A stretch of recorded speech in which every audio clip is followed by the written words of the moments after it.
Assembly ఆవరణలో ఫోటోలు వీడియోలు బ్యాన్. చూడు ఎంత. సభ లాబిల్లో హెచ్చరిక బోర్డుల ఏర్పాటు. గొంతునెక్కే ప్రయత్నిస్తామని బీఆర్ఎస్ మండిపాటు. చూడు ఒకప్పుడు ఇప్పుడు కూడా జరిగిన నేపథ్యంలో అసెంబ్లీలో ఫోటోలు దిగినటువంటి అనేక మంది ఫోటోలు దిగుతారు. చాలామంది అసెంబ్లీలోకి వచ్చేది ఫోటోలు దిగి అక్కడ ఉన్నటువంటి వాళ్ళు అసెంబ్లీలో మేము ఉన్నాము, అసెంబ్లీకి వచ్చామని చెప్పుకోవడానికి చాలామంది కూడా బయట నుంచి వచ్చేవాళ్ళు చాలామంది ఉంటారు. కానీ ఇక్కడ ఉన్నటువంటి నేపథ్యంలో అసెంబ్లీ ఆవరణ ఆ ఫోటోలను వీడియోలు కూడా బ్యాన్ చేసేటువంటి సర్క్యులర్ కూడా జారీ చేసిన నేపథ్యం కూడా చూస్తున్నాం మనం.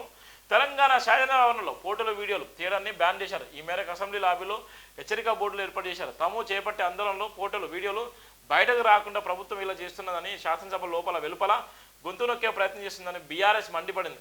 ప్రజాపాలన అంటూ అప్రజాస్వామిక పాలన సాగిస్తుందని ఆరోపించిన నేపథ్యం మొట్టమొదటిసారి ఇక్కడ ఉమ్మడి ఆంధ్రప్రదేశ్గా ఆంధ్రప్రదేశ్గా ఉన్నటువంటి పరిస్థితిలో కూడా ఇలాంటి పరిస్థితి రాలేదు. ఇప్పుడున్నటువంటి తెలంగాణ రాష్ట్రం వచ్చిన తర్వాత తెలంగాణ రాష్ట్రం కళ సాకారమైన తర్వాత 10 సంవత్సరాలు కూడా పరిపాలించిన తర్వాత 11 సంవత్సరాల కాంగ్రెస్ ప్రభుత్వం పరిపాలించిన నేపథ్యంలో ఉన్నటువంటి ఏరియాలు ఉందో ఆ ఏరియాలో కూడా వాళ్ళు హెచ్చరిక బోర్డులు పెట్టిళ్ళు. అక్కడ ఫోటోలు కానీ వీడియోలు కానీ ఎక్కడ కూడా తీసుకోవడానికి కూడా వీలు లేనటువంటి హెచ్చరికలు అయితే అసెంబ్లీ కమిటీ అయితే తీర్మానించిన నేపథ్యం కూడా మనం చూస్తున్నాం.